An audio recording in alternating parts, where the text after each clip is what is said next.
بسم اللہ الرحمن الرحیم نحمدہ ونصلی علی رسولہ الکریم۔ رسول اللہ صلی اللہ علیہ وسلم کی سیرت طیبہ کے بارے میں یہ اسباق ہم شروع کر رہے ہیں۔ تو پہلے سبق میں اس سیرت کے پڑھنے کی ضرورت کیا ہے اور اس کی اہمیت کیا ہے، اس کے متعلق بات ہوگی۔ تو یہ ایسا مضمون ہے کہ جو ہر ایک مسلمان کی ضرورت ہے، اور کوئی عام بندہ ہے جو کوئی خاص کورس یا کوئی خاص نصاب نہیں پڑھ رہا، اس کے لیے بھی سیرت کو پڑھنے کی اور یہ اس کے اندر جو باتیں ہیں ان کو سیکھنے کی اور اس پر عمل کرنے کی ضرورت ہے۔ اور جہاں کچھ مدارس میں سیرت کی جو کتاب ہے وہ نصاب میں شامل ہے، تو ان کے لیے بھی اس کو پڑھنا اور اس کو سمجھنا یہ ضروری ہے۔ اسی طرح بہت سارے اسکول کالجز میں بھی سیرت کا مضمون نصاب میں شامل ہوتا ہے، ان کے لیے بھی یہ اسباق انشاءاللہ بہت مفید ثابت ہوں گے۔ سب سے پہلے ہم سیرت کو پڑھنے کی ضرورت کیا ہے اور اس کی اہمیت کیا ہے، اس پر بات کریں گے۔ تو اس کی ضرورت اور اہمیت کے لیے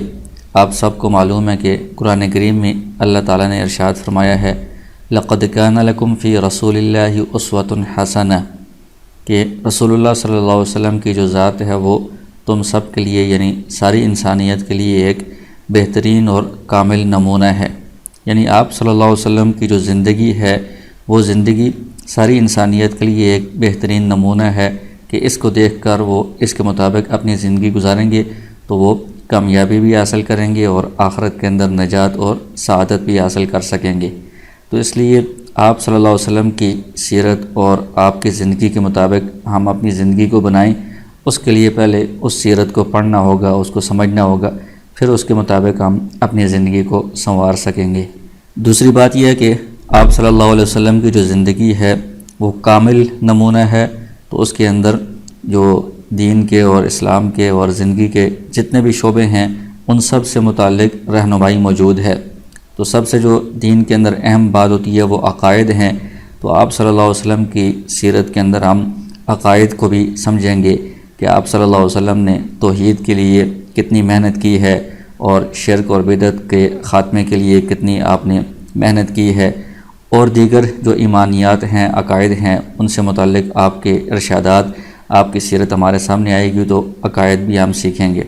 اسی طرح جو مختلف عبادات ہیں، نماز، روزہ، زکوٰۃ، حج ہیں اور دیگر عبادات، ان سے متعلق آپ صلی اللہ علیہ وسلم کی سیرت ہمارے سامنے آئے گی تو ہم بھی اس کو دیکھ کر ان عبادات کو ٹھیک کر سکیں گے۔ اسی طرح جو معاملات ہوتے ہیں، لین دین کے معاملات ہیں، خرید و فروخت کے، تجارت کے یا دیگر جو معاملات ہیں، تو وہ آپ صلی اللہ علیہ وسلم کی سیرت کے اندر ہم پڑھیں گے، سنیں گے، تو اس کے ذریعے سے ہم اپنے معاملات کو بھی درست کریں گے۔ اسی طرح معاشرت، جو لوگوں کے ساتھ ہمارا رہن سہن ہوتا ہے اور مختلف لوگوں کے جو حقوق ہوتے ہیں، پڑوسیوں کے حقوق ہیں، والدین کے حقوق ہیں، دیگر رشتہ داروں کے حقوق ہیں، وہ ہم اس سیرت کے اندر سیکھیں گے اور اس کے ذریعے سے ہم اپنی معاشرت کو بہتر کر سکیں گے۔ اسی طرح جو انسان کے اخلاق ہوتے ہیں، باطنی اخلاق ہیں، ظاہری اخلاق ہیں، کہ انسان کے اندر عاجزی ہونی چاہیے، سخاوت ہونی چاہیے، اسی طرح حلم، بردباری، برداشت ہونی چاہیے، صبر ہونا چاہیے، تو یہ سارے اخلاق آپ صلی اللہ علیہ وسلم کی زندگی میں کامل طور پر پائے جا رہے تھے۔ تو اس لیے آپ صلی اللہ علیہ وسلم کی زندگی سے ہم وہ اخلاق سیکھیں گے اور اپنی زندگی کے اندر بھی ہم ان اخلاق کو اپنانے کی کوشش کریں گے۔ اور سیرت کو پڑھنے کی اہمیت اور ضرورت کیا ہے، اس کے لیے یہ 5 بنیادی باتیں ہیں۔ سب سے پہلی بات تو یہ ہے کہ ہمارا جو ایمان ہے اس کی تکمیل اس کے ذریعے سے ہوگی، کیونکہ ہمارا ایمان ہے کہ دنیا میں اللہ تعالیٰ نے انسان کو اپنی عبادت کے لیے پیدا کیا ہے، اپنی اطاعت کے لیے پیدا کیا ہے،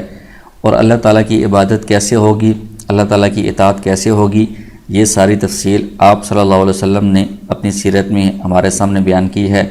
تو اس کو ہم پڑھیں گے، سیکھیں گے، وہاں سے اللہ تعالیٰ کی عبادت کا طریقہ، اللہ کی اطاعت کا طریقہ، پھر ہی ہمارا اللہ تعالیٰ پر ایمان اور ہماری زندگی کا جو مقصد ہے اس کی تکمیل ہو سکے گی۔ قرآن کریم میں اللہ تعالیٰ ارشاد فرماتے ہیں، من یطع الرسول فقد اطاع اللہ، جو آپ صلی اللہ علیہ وسلم کی اطاعت کرے گا تو وہی اللہ کی اطاعت کرنے والا شمار ہوگا۔ تو اس لیے اللہ کی بندگی، اللہ کی اطاعت کے لیے آپ صلی اللہ علیہ وسلم کی سیرت کو پڑھنا اور اس کی اطاعت کرنا، اس کو سیکھنا، اس کو عمل میں لانا یہ ضروری ہے۔ دوسری بات یہ ہے کہ آپ صلی اللہ علیہ وسلم کی سیرت ایسی ہے کہ اس میں زندگی کے ہر پہلو سے متعلق رہنمائی موجود ہے۔ کوئی زندگی کا ایسا پہلو نہیں ہے کہ سیرت میں اس کے متعلق رہنمائی موجود نہ ہو۔ بچوں کی جو تربیت کرنی ہے وہ کیسے کرنی ہے، اور گھریلو زندگی بندگی کیسی ہونی چاہیے، انفرادی زندگی کیسے ہونی چاہیے، اجتماعی زندگی کیسے ہونی چاہیے، مسجد کے معاملات کیسے چلیں گے، اسی طرح جوانی اور بڑھاپے کے جو مختلف حالات ہیں ان میں کیسے زندگی گزاری جائے گی، سفر میں کیسے زندگی گزاری جائے گی، گھر میں کیسے زندگی گزاری جائے گی، پڑوسیوں کے ساتھ کیسے معاملات ہوں گے، رشتہ داروں کے ساتھ کیسے ہوں گے، اور اگر غیر مسلموں کے ساتھ، کافروں کے ساتھ معاملات کرنے پڑتے ہیں تو اس کے لیے کیا رہنمائی ہے۔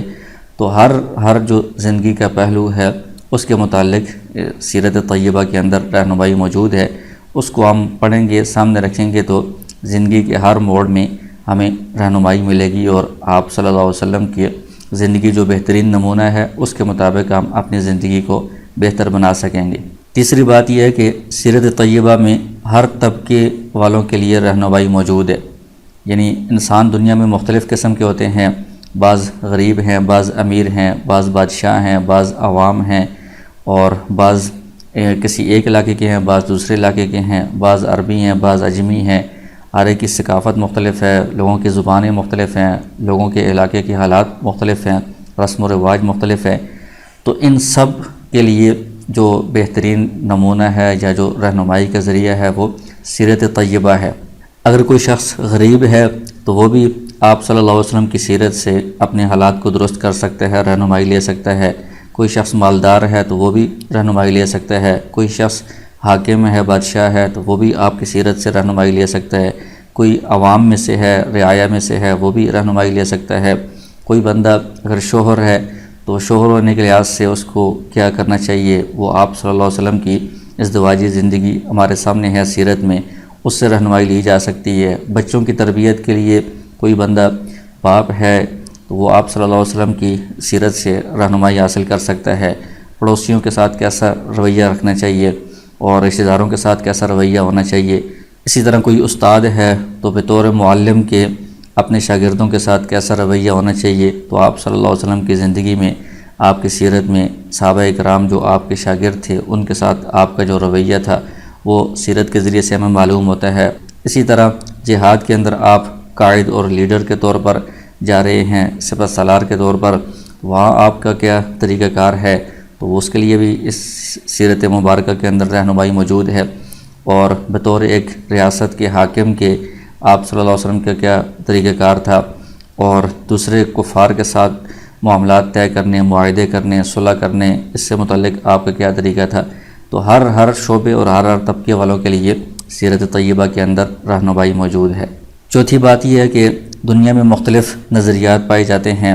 ایک تو مختلف مذاہب ہیں، اور پھر جو ایک ہی مذہب ہے اسلام، اس کے اندر بھی لوگوں کے نظریات مختلف ہوتے ہیں، مختلف فرقے ہوتے ہیں، مختلف دیگر جماعتیں ہوتی ہیں، ان کے اپنے اپنے اصول ہوتے ہیں، ضوابط، نظریات ہیں۔ تو اس میں اگر بندے کو کوئی کشمکش ہو کہ سمجھ نہیں آ رہی کہ میں ان میں سے کس بات کو درست سمجھوں، کس بات پر عمل پیرا ہوں، تو اس میں سیرت ہمارے سامنے ایک بہترین معیار ہے کہ ہم ان سب نظریات میں دیکھیں کہ کون سا جو نظریہ ہے وہ سیرت سے لیا گیا ہے، سیرت کے مطابق ہے۔ تو سیرت کو ہم ان سب چیزوں کے اندر معیار بنا کر صحیح بات کا فیصلہ کر سکتے ہیں، درست بات کا فیصلہ کر سکتے ہیں۔ اور یہ سیرت ایسی چیز ہے کہ اس میں کسی کا اختلاف نہیں ہے۔ باقی ظاہر ہے کہ بہت سارے مسائل ایسے ہوتے ہیں کہ اس میں مختلف فرقوں کا یا مختلف جماعتوں کا، مختلف طبقات کا اختلاف ہوتا ہے۔ آپ صلی اللہ علیہ وسلم کی جو زندگی ہے، سیرت طیبہ ہے، آپ کے جو اخلاق ہیں، آپ کے معاملات ہیں، آپ کی معاشرت ہے، اس میں کسی کا اختلاف نہیں ہے، سارے متفق ہیں۔ تو سیرت کو ہم سامنے رکھیں گے تو بغیر کسی ذہنی کشمکش کے یا بغیر کسی اختلافی باتوں میں پڑھنے کے ہم صحیح درست راستے پر چل سکتے ہیں۔ پانچویں بات یہ ہے کہ معاشرے کی اصلاح کی ہم سب کو فکر ہوتی ہے اور ہونی بھی چاہیے۔ تو سب سے پہلے اپنی ذات کی اصلاح کے لیے، اور پھر اپنے آس پاس گھر والوں اور علاقے والوں کی، اور پھر سارے معاشرے کی اصلاح کے لیے۔ تو اس کے لیے جو بہترین طریقہ ہے ہمارے پاس وہ سیرت ہے کہ ہم خود بھی اپنی ذات کی اصلاح کے لیے سیرت سے رہنمائی حاصل کریں، اپنے گھر والوں کی تربیت کے لیے سیرت سے ہم رہنمائی حاصل کریں، اور پورے معاشرے کی اصلاح کے لیے سیرت سے ہم رہنمائی حاصل کریں کہ آپ صلی اللہ علیہ وسلم جس معاشرے میں آئے تھے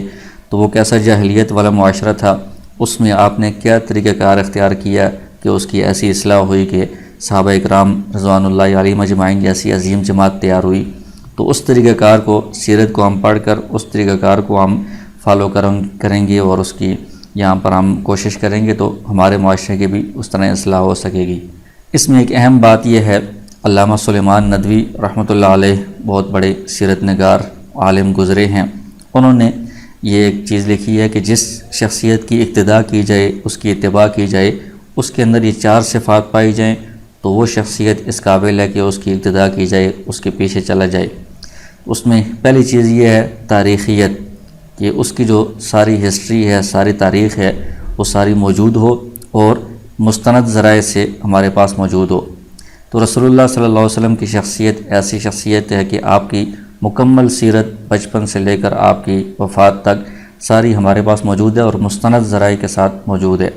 اور اس کے اندر جو سند ہے اس کا بہت ذرا اہتمام کیا گیا ہے، سند کے اندر راویوں کی جانچ پڑتال وغیرہ کا بہت اہتمام ہوتا ہے، تو بہت مستند روایات کے ذریعے سے یہ سیرت ہمارے پاس پہنچی ہے اور محفوظ ہے۔ اور دوسری اس میں صفت انہوں نے بتائی ہے کہ جامعیت ہونی چاہیے، یعنی وہ شخصیت ایسی ہو کہ اس میں ہر طبقے والوں کے لیے، زندگی کے ہر پہلو کے لیے رہنمائی موجود ہو۔ تو جیسے پہلے ذکر کیا ہے کہ آپ صلی اللہ علیہ وسلم کی شخصیت ایسی ہے کہ اس میں انفرادی زندگی اور گھریلو زندگی اور اجتماعی زندگی اور اس میں ہر شعبے اور ہر پہلو سے متعلق رہنمائی موجود ہے، تو آپ صلی اللہ علیہ وسلم کی سیرت ایسی چیز ہے کہ اس کی اقتداء کرنا ضروری ہے۔ تیسری چیز کاملیت ہے کہ وہ شخصیت جو ہے وہ خود کامل ہو،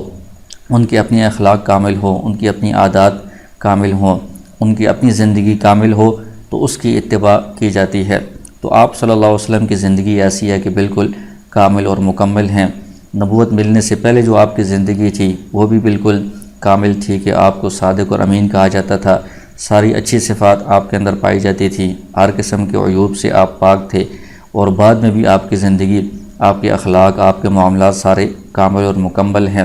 تو آپ کی شخصیت ایسی ہے کہ ان کی اقتداء کی جانی چاہیے اور ان کی اتباع اور پیروی کرنی چاہیے۔ چوتھی چیز انہوں نے ذکر کی ہے کہ عملیت ہونی چاہیے، یعنی وہ جو شخصیت ہے وہ صرف زبانی کلامی باتیں نہ کریں بلکہ خود عمل کر کے دکھائیں۔ تو رسول اللہ صلی اللہ علیہ وسلم کی سیرت مبارکہ ایسی ہے کہ اس میں صرف باتیں نہیں ہیں بلکہ آپ نے عملی نمونہ ہمارے سامنے پیش کیا ہے۔ آپ کی سیرت جو ہے وہ عملی ہے، اس میں خود عمل کر کے آپ نے دکھایا ہے کہ گھر کے ماحول کو کیسے ٹھیک کرنا ہے، اپنے بیویوں کے ساتھ اور بچوں کے ساتھ کیسا رویہ ہونا چاہیے، پڑوسیوں کے ساتھ کیسا رویہ ہونا چاہیے، شاگردوں کے ساتھ کیسا رویہ ہونا چاہیے، اور جو کافر ہیں، غیر ہیں، دشمن ہیں، ان کے ساتھ کیسا رویہ۔ تو ہر چیز آپ نے عمل کر کے عملی زندگی کے ذریعے سے ہمارے سامنے بیان کی ہے، تو یہ ساری چیز سیرت کے ذریعے سے ہمیں معلوم ہوگی۔ تو یہ چاروں جو بنیادی خصوصیات ہیں جو کسی مقتدیٰ اور ایسے بندے کے اندر ہونے چاہیے جس کی اقتداء کی جاتی ہے، تو یہ کامل طریقے سے آپ صلی اللہ علیہ وسلم کی زندگی اور آپ کی سیرت میں یہ پائی جا رہی ہیں۔ اور کوئی شخصیت ایسی نہیں ہے کہ جن کے متعلق یہ ساری چیزیں موجود ہوں اور ان کی پیروی کی جائے۔ اور یہ ایسی چیز ہے کہ صرف مسلمان نہیں بلکہ جو غیر مسلم ہیں وہ بھی جب اس حوالے سے بات کرتے ہیں کہ ایسی دنیا کی بڑی شخصیات جو مؤثر شخصیات ہیں جن کی پیروی کی جانی چاہیے، جن کی اخلاق زندگی کامل ہے، ان کا جب غیر مسلم بھی تذکرہ کرتے ہیں تو اس میں رسول اللہ صلی اللہ علیہ وسلم کو پہلے نمبر پر وہ ذکر کرتے ہیں کہ آپ کی زندگی ایسی ہے کہ ان میں یہ ساری صفات کامل طریقے سے پائی جاتی ہیں۔ پھر سیرت طیبہ پڑھنے میں کچھ ہمارے اہداف اور مقاصد ہونے چاہیے۔ پہلا یہ ہے کہ صحیح جو عقائد ہیں ان کو ہم سیرت کے ذریعے سے حاصل کریں، کہ توحید جو سب سے بنیادی عقیدہ ہے، اسی طرح دیگر جو عقائد ہیں اور رسالت اور آخرت سے متعلق اور انبیاء سے متعلق اور فرشتوں اور دیگر چیزوں سے متعلق، تقدیر سے متعلق، یہ سیرت کے ذریعے سے ہمیں عقائد صحیح کا علم حاصل ہوگا۔ دوسرا ہمارا ہدف اور مقصد یہ ہے کہ جو عبادات ہیں ان کا مسنون طریقہ ہم سیرت کے ذریعے سے سیکھیں گے۔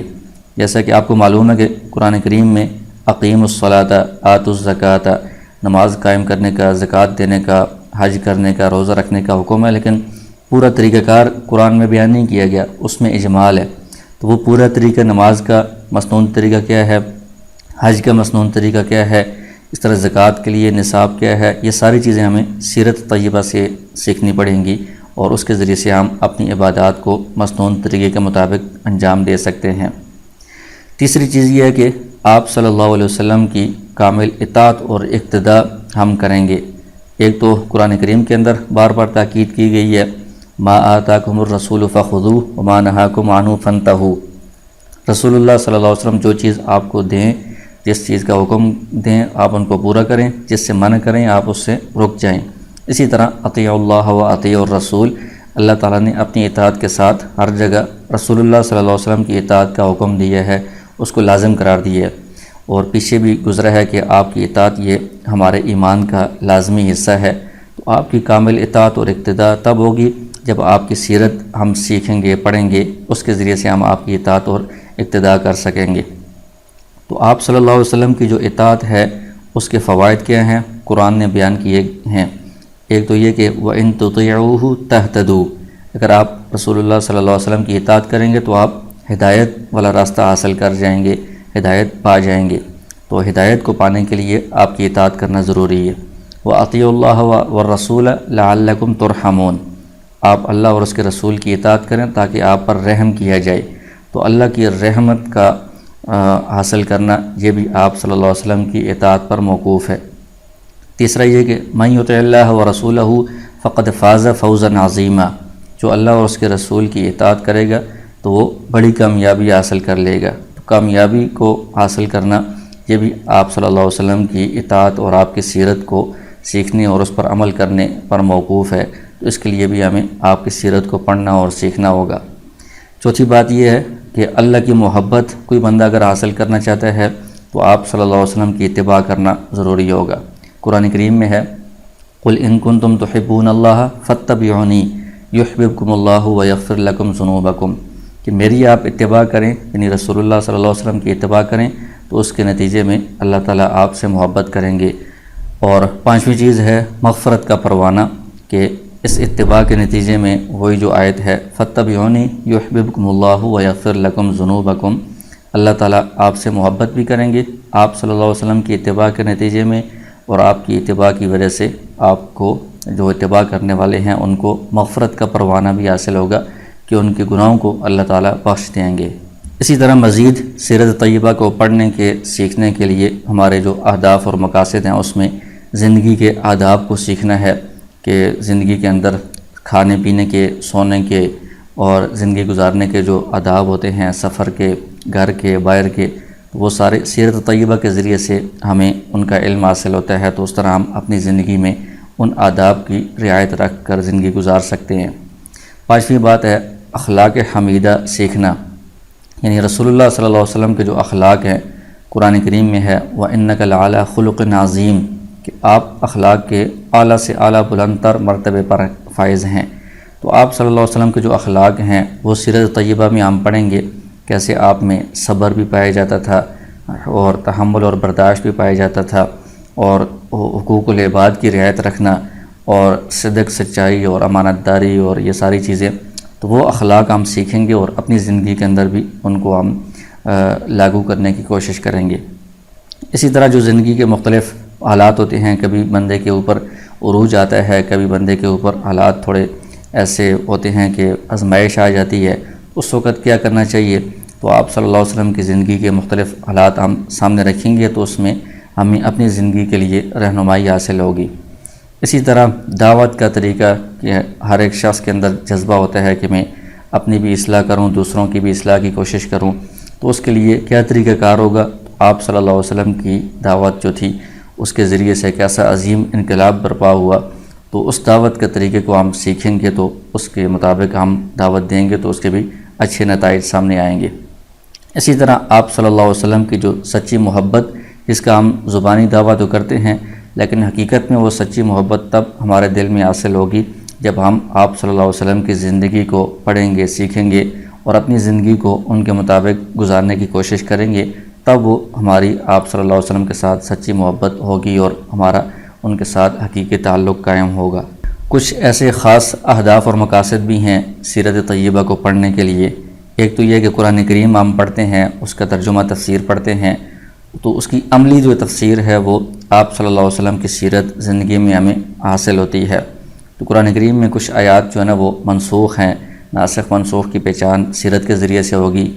اور اسی طرح قرآن کریم کے اندر مختلف جو واقعات ہیں تو پورا واقعہ بیان نہیں ہوتا، تو اس میں اس کا پس منظر معلوم کرنے کی ضرورت پڑتی ہے کہ یہ آیات کس پس منظر میں نازل ہوئی ہیں، تو سیرت کے ذریعے سے وہ پس منظر ہمارے سامنے آتا ہے، تو قرآن کریم کی صحیح تفسیر ہمارے سامنے آتی ہے۔ اسی طرح جو قرآن کریم کے احکام ہیں، نماز، روزہ، دیگر، ان کی عملی جو شکل ہے وہ آپ صلی اللہ علیہ وسلم کی سیرت کے ذریعے سے ہمارے سامنے آتی ہے۔ اسی طرح آپ صلی اللہ علیہ وسلم کی جو سیرت ہے اس کے ذریعے سے بہت سارے شرعی احکام کا استنباط ہوتا ہے، وہ ہمارے سامنے آتے ہیں۔ اسی طرح آپ نے جو سیاست کی ہے، یعنی آپ نے مدینہ منورہ کو جو اسلامی ریاست بنایا ہے، اس کے اندر جو معاملات کیے ہیں، اور دیگر جو اقوام ہیں ان کے ساتھ جو آپ نے معاہدات کیے ہیں، صلح کی ہیں، وہ سارے ان کے لیے کیا اصول ہیں وہ سیرت کے ذریعے سے ہمیں معلوم ہوتے ہیں۔ اسی طرح معیشت اور تجارت کے لیے جو معاملات ہیں، خرید و فروخت ہے، لین دین ہے، اور دیگر جو معاملات ہیں مال کی تقسیم سے متعلق، تو ان سب کے جو بنیادی اصول ہیں اس سے متعلق بھی سیرت کے ذریعے سے ہمیں رہنمائی حاصل ہوتی ہے۔ اسی طرح اصول دعوت، جیسے پہلے بھی بات ہوئی ہے کہ معاشرے کی اصلاح کے لیے دعوت جب ہم دیں گے تو اس کے لیے آپ صلی اللہ علیہ وسلم کا جو طریقہ کار تھا اس کو ہم سامنے رکھیں گے تو اس سے بہترین نتائج حاصل ہوں گے۔ اور اس میں اہم بات یہ ہے کہ ہم جب سیرت کو پڑھیں گے تو اس میں آپ صلی اللہ علیہ وسلم کی زندگی شروع سے لے کر آخر تک بیان کی جا رہی ہوتی ہے، تو اس میں ہم صرف اس کو ایک کہانی کے طور پر، یہ صرف ایک حالات کی جس طرح تاریخ ہوتی ہے، ہسٹری ہوتی ہے، اس طور پر ہم معلومات کے لیے صرف نہ پڑھیں، بلکہ آپ صلی اللہ علیہ وسلم کی زندگی کا جو بھی واقعہ ہے ہر واقعے کو ہم اس نیت سے پڑھیں کہ اس سے ہمیں کیا سبق حاصل ہو رہا ہے اور اس کے ذریعے سے ہمیں کیا رہنمائی ملتی ہے۔ جیسے گھریلو زندگی سے متعلق آپ صلی اللہ علیہ وسلم کے واقعات سے ہم سبق حاصل کر سکتے ہیں کہ آپ صلی اللہ علیہ وسلم حضرت عائشہ رضی اللہ عنہ کے ساتھ دوڑ کا مقابلہ بھی کر رہی ہیں، تو کیسے آپس میں خوشگوار ان کا تعلق تھا۔ بچوں کی تربیت سے متعلق آپ کی سیرت میں آتا ہے، حضرت انس رضی اللہ عنہ چھوٹے بچے تھے، آپ کی خدمت کرتے تھے، تو آپ نے کبھی ان کو ڈانٹا نہیں ہے۔ اور اسی طرح عمر بن سلمہ جو آپ کے پاس تھے، وہ چھوٹے بچے تھے، کھانا کھا رہے تھے، تو آپ نے ان کو طریقہ سکھایا کہ اپنے سامنے سکھائیں بسم اللہ پڑھ کر، تو کیسے انہوں نے اچھے انداز میں ان کی تربیت کی۔ ان واقعات سے ہم بچوں کی تربیت سے متعلق سبق حاصل کریں گے۔ اسی طرح بچوں کی چھوٹی عمر سے ہی ذہن سازی کی جائے اور اس کے لیے مختلف طریقے اسباب اختیار کیے جائیں، کہ حضرت فاطمہ رضی اللہ عنہ نے غلام کا مطالبہ کیا تو آپ نے ان کو تسبیحات سکھائیں، اور اسی طرح پڑوسیوں سے اور دیگر معاشرے کے مختلف لوگوں کی جو حقوق ہیں ان کی رعایت کرنا، کفار کے ساتھ معاملہ کرنا پڑے، معاہدہ وغیرہ، اس کی رعایت کرنا، تو اس کا سیرت کے اندر بہت سارے معاہدات کا، حقوق کا تذکرہ ملتا ہے، اس سے ہم سبق حاصل کر سکتے ہیں۔ اسی طرح دینی رہنمائی اگر کرنا چاہتا ہے کوئی بندہ، معاشرے کی اصلاح، یا کوئی بندہ استاد ہے دوسروں کی رہنمائی کرنا چاہتا ہے، تو سب سے پہلے اپنی شخصیت سازی کی ضرورت پڑے گی۔ جیسے آپ صلی اللہ علیہ وسلم کی جو نبوت ہے، نبوت سے پہلے کی جو زندگی ہے تو وہ کیسے کامل ہے، بہترین زندگی ہے، اس کی بنیاد پر آگے آپ نے اصلاح کی ہے تو وہ بہترین اس کے نتائج سامنے آئے ہیں۔ اسی طرح تبلیغ میں، دعوت میں تدریجی اور راستہ اختیار کیا جاتا ہے کہ آہستہ آہستہ بندہ آگے بڑھے، شروع میں ہی آگے بڑے اقدام کرنے سے بعض اوقات نقصان ہوتا ہے۔ جیسے آپ نے پہلے 3 سال خفیہ دعوت دی تھی، پھر آہستہ اعلانیہ دعوت ہوئی ہے بعد میں، اور مختلف آپ نے حکمت عملیاں اختیار کی ہیں، تو یہ سیرت کے مختلف واقعات سے ہم اس طرح کے اسباق کو حاصل کریں گے اور ان کو اپنی زندگی میں لانے کی کوشش کریں گے۔ تو بہرحال یہ سیرت طیبہ کو پڑھنے کی ضرورت کیا ہے، اس کی اہمیت کیا ہے، اور اس کے لیے ہمارے سامنے اہداف اور مقاصد کیا ہونے چاہیے، اور سیرت کو پڑھنے کے فوائد کیا ہیں، تو یہ اس کے متعلق بنیادی اور اہم باتیں آپ کے سامنے آ گئی ہیں۔ تو انشاءاللہ ہم آگے اس سیرت طیبہ کو پڑھنا شروع کریں گے، اور ساتھ ساتھ اس سیرت سے جو ہمیں اسباق حاصل ہوتے ہیں وہ بھی ساتھ ساتھ ان کا تذکرہ ہوگا انشاءاللہ۔ تو اس کے لیے جو ہم نے کتاب منتخب کی ہے وہ نور الیقین فی سیرت سید المرسلین محمد صلی اللہ علیہ وسلم، تو یہ عربی میں کتاب ہے، آسان کتاب ہے۔ تو اس کا سبق اس طرح ہوگا کہ اس کا اردو میں بمحاورہ ترجمہ آپ کے سامنے آئے گا، اور ساتھ ساتھ جو واقعات ہیں ان سے متعلق مناسب تشریح اور ان سے جو حاصل ہونے والا سبق ہے وہ آپ کے سامنے بیان کیا جائے گا۔ تو بعض مدارس کے نصاب میں یہ کتاب شامل ہے تو ان کے لیے بھی یہ بہت مفید ثابت ہوگی، اور جن کے نصاب میں شامل نہیں بھی ہے عام مسلمانوں کے لیے اور مدارس کے یا اسکول کالج کے طلباء و طالبات کے لیے آپ صلی اللہ علیہ وسلم کی سیرت کو پڑھنا اور اس کو سیکھنا اور اس کے لیے عملی کوشش کرنا، اس کے لیے یہ دروس اور یہ اسباق انشاءاللہ بہت مفید ثابت ہوں گے۔